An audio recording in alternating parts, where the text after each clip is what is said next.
Greetings. I woke today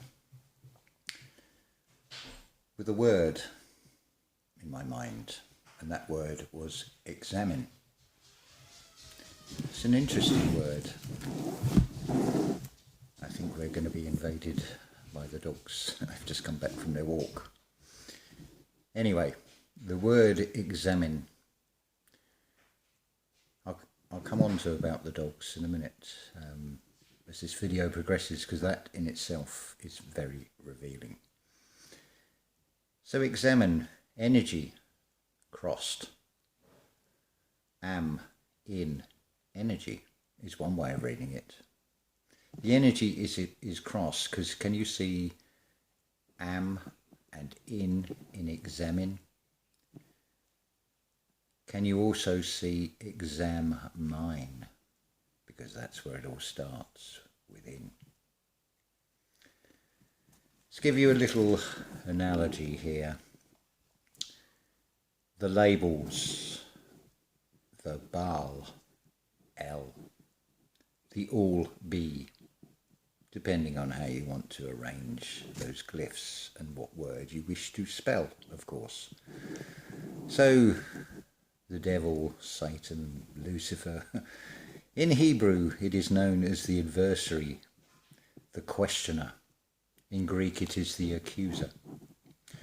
So let's paint a picture of a typical household scene.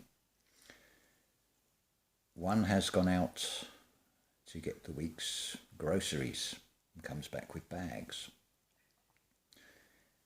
Hopefully, the other party will have put the kettle on and will assist or say, no, I've made you a drink, you sit and rest, you've been out there in the external land of Caesar and put up with all the shenanigans. You've endured that part, so I will put the shopping away. But what often will happen is you'll come in with the bags and you'll have someone saying, did you get this, did you get that? And it's like, well, hold on a minute. I'm either explaining it or all will be revealed when you look in the bags. But of course, this then comes into a situation of the person who has brought the shopping in is the doer.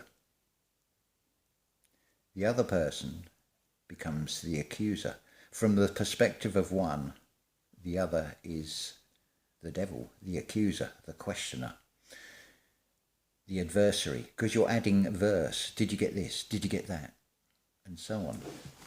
See how it is just perspective. I forget what I listened to. Regardless of what's true and what is not true, Edison is the accuser to the Tesla. Now, from the other person's perspective, it can work the other way as well, because depending on how you react to the questions, if you get angry, the first act of war is always defence. To the perspective of that person who's wanting to know what groceries you've bought, you are now becoming the accuser because your ego is defending yourself, because your feelings are now hurt. Because it's like, well, I'm the one that's just gone out and done all the shopping. I've done all the hard work. You're just asking. You're not even helping put the shopping away. Depending, of course, on the household setup. There's no hard and fast rules, but it's the general overall picture with this. Now, we talk about awakening. There's various perceptions of what awakening is. The answer is in Scripture. We go to Genesis chapter 50, verses 25 and 26, the final two verses of Genesis chapter 50. This is the King James Version, so the wording may be different depending on which version of Scripture, of the script that you have. Because remember, it's all been bibble-babbled and not to be read literally.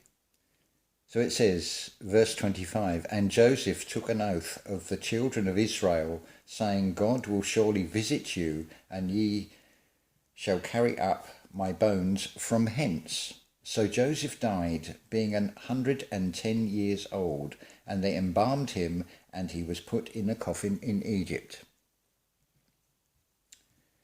I suggest listening to Neville Goddard, Awake, O Sleeper. But who is Joseph? Neville explains who Joseph is. Joseph is Jesse, is Jesus. It's God. Ascot just came in. That's a sign by the day. I'll come on to that, but notice how what I was just talking about, Ascot appears. Signs by nature, signs by the day. It's not all in the skies. The children of Israel, Israel, is real. What is real? What is real to you? Isis, Ra and El, mother, father and son. Time and space and the sun, the light.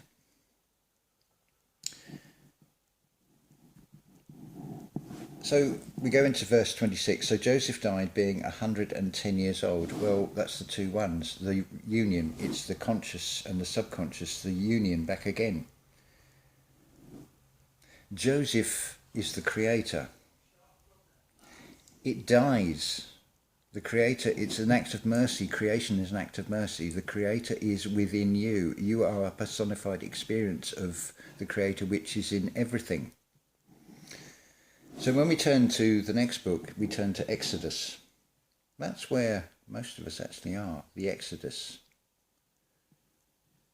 as will be shown here. So if we go to chapter 1, verse 6, and Joseph died, that's the creator, and all his brethren and all that generation. And the children of Israel were fruitful and increased abundantly and multiplied and waxed exceedingly mighty, and the land was filled with them. The land is your body. It's benevolent, higher consciousness ideas. It is telling you the play of when there was a perfect world, a perfect earth, not a world, because world is kept in a whirl. It's in a spin of delusions. It's the external world. It's Egypt, which is the material world. Now there rose up this is verse 8, chapter 1 of Exodus. Now there arose up a new king over Egypt, which knew not Joseph, knew not the Creator. This is the ego mind. And he said unto his people, behold, the people of the children of Israel are more and mightier than we. Come on, let us deal wisely with them, lest they multiply, and it come to pass that when there falleth out any war, they join also unto our enemies, and fight against us, and so get them up out of the land. This is the Exodus. This is the adversary. This is the script. This is the material world presenting illusions on screens. Because that darker, negative aspect that's playing that role, it's all about holding on to power. As the awakening increases, the increase in numbers, that is the children of Israel, that is you and I. The word Jew is short for Jewel. Jew means in service of God, the Creator within you. That's all it means. So the Exodus, what is the Exodus? It's when you've crossed Jordan. You're now wandering around, you're trying to find the promised land. The promised land is within. It's called truth-seeking, from one perspective. You see, there is thing, there is no thing, and there is something. Something is in this physical reality, but it is both thing. Everything happens in the unseen. A fetus is created in the unseen. It is not out in the open where you can see it. Sunlight moonlight. It is both light. The contrast is the dark. You have to have the contrast, the balance, the balance. So to awake, it is awaking the Creator in you. Now, it's a ray. A ray is a reminder, a remember. You are not being dismembered, you're putting yourself back together because you are allowing the Creator. You're allowing the unseen, the magic, the heart brain, the pineal glands, the gut feeling, your whole family within you, your whole universe is fully on, fully activated. So, only today I said to somebody on a message, I'm not going to say names because that would be unfair, because that is irrelevant, because this will happen and has happened to a lot of you. You'll find feathers. What does it mean? Think about what a feather is for. It is ether, it is spiritual water, which is air, the higher consciousness. It represents the white dove, the birth from above. It's like, shall we say, a representative of a company has called round and left you a card. It's the Creator giving a little sign that you're being steered to have your birth from above experience. 2,160 days. Again, Neville Goddard, listen to that. It equates to 3.5 days, 3.5 years. It's the balance of the 7 years of hell that started in 2017 with the blood moon, that ends in 2024. Have a listen to Lavette channel, Victoria Cotton, Adrian Elise, Claudio Silvaggi, IU to Me channel, and who have I forgotten? There's another one, I'm sorry, Star Connections as well. Now, interestingly, we go back to signs. I've remembered this again. Signs by the day. I don't know how many have heard this and how many have even picked up on this, but this is the perception. This is how things change. Maybe I was first to hear it. That's irrelevant as well. It's take from this and put it into practice. Now, I was listening to Lavette. She's talking about the key players, the planets and their movements, and talking about mutable, fixed and cardinal crosses. I'm not going to even go into that on here. Listen to Lavette's channel for that. But anyway, while Lavette is talking, her dog Kelly, you can hear her, the dog's claws on the must be a laminate floor, same as here. Now Kelly is fidgeting about when Lavette is talking about the mutable signs on the mutable cross. Now when she talks about the fixed signs, Kelly goes silent. Now this is what I mean about signs by the day, the feathers. If something gets your attention in nature, it could be a bird, it could be a cat, it could be anything, it could be a flower. Whatever it is, if it's got your attention, it is a sign for you. Signs by the day. Now what about what's written in the stars? What's in the heavens? How about if we are to change our polarity to unconditional love, rather than being affected by the magnetics of the stars and the planets, the wandering stars, what if our energy now works the other way? We write our story, my story, our mystery in the sky. Does that not mean we become co-creators because it is written in the stars by us? How do we do that? It must be from radiating out from the magnetic field. Everybody knows who they are because you'll use the expression, no doubt, saying, it's only me. Well, that's exactly what you are. You are magnetic, you are electrical. it's a subconscious honesty. It happens a lot in what people say, what their subconscious reveals in their channels, in their speech. It is in everything. It's right down to your phone number, to your number on your address. Nothing, no thing is coincidence. Now you can have perspectives on what no thing is. There are those, quite a lot actually,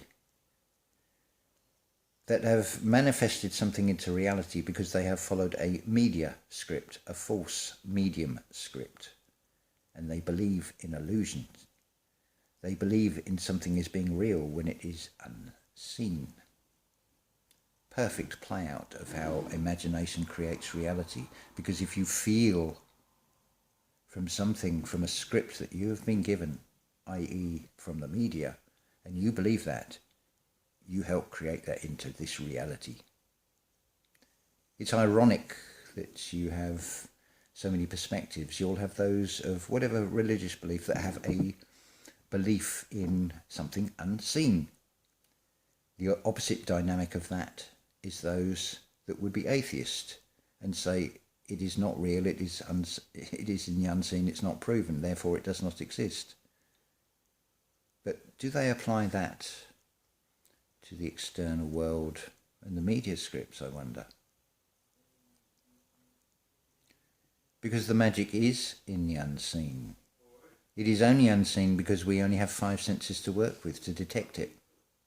But as I have shown before, those 5 senses can be doubled up straight away when you understand, oh, I see what you mean, I hear what you're saying, I've got the feel for that, and so on.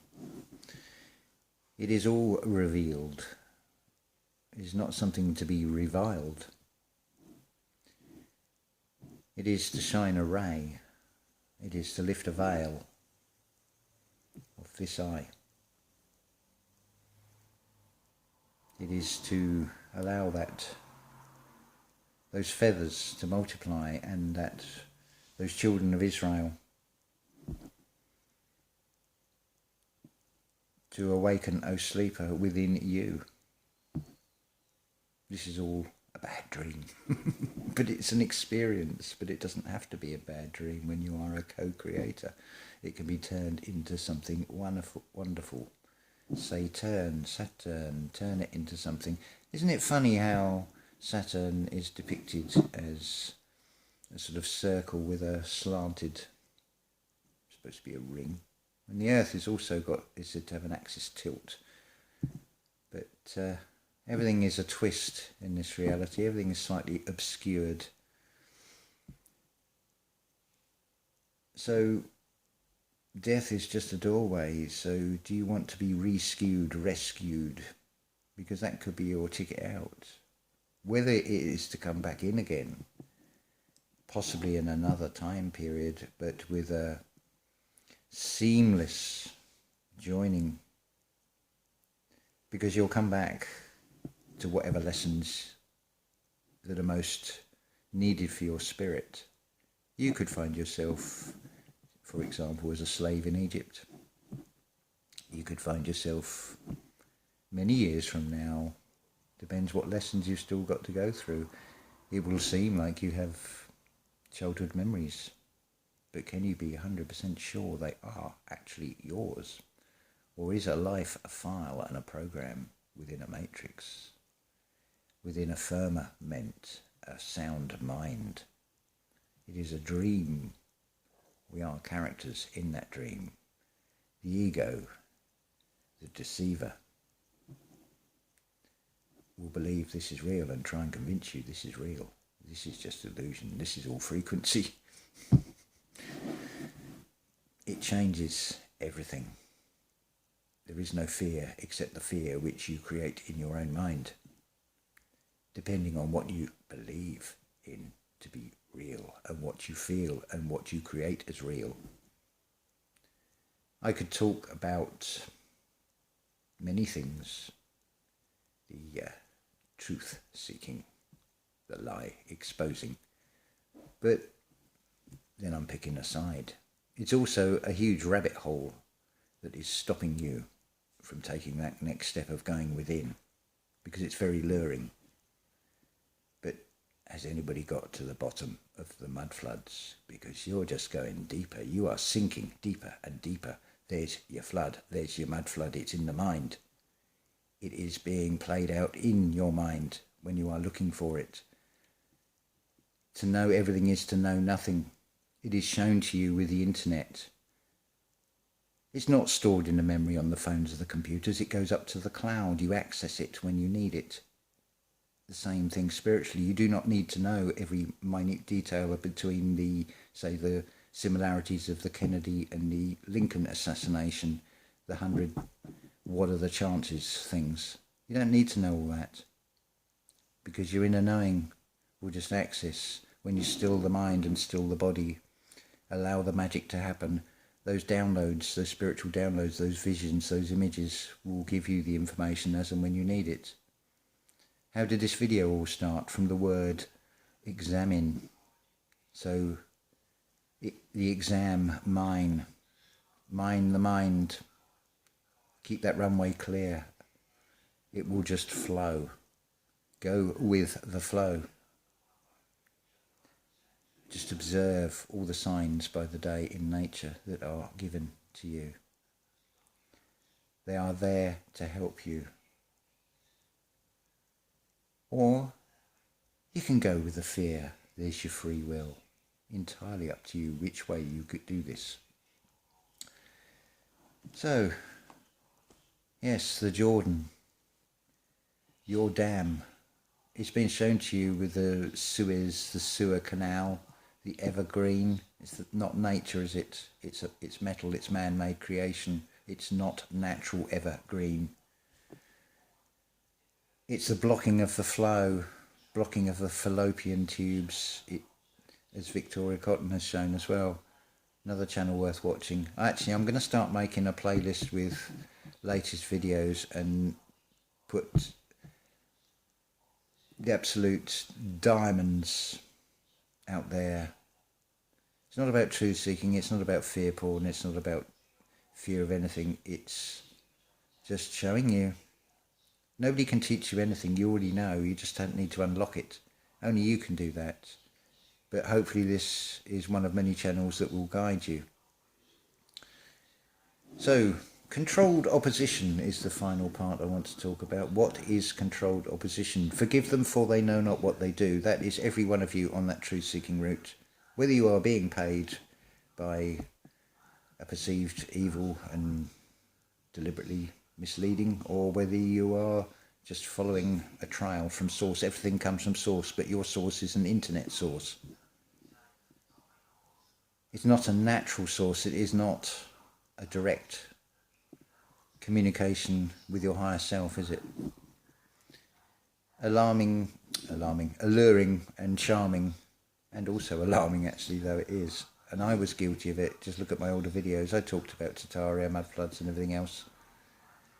It seems to be a necessary process, the swamp that you have to go through, but it's wheels within wheels. It's Ezekiel's wheels. It leads on to things that serve you better when you find your real you within you, because you have all the answers inside you. You have abundance. You also have an external projection. You have a scene set for you. How you act in that scene is entirely up to you. Anyway, I think I've spoken enough for now, so I will say in Lakesh.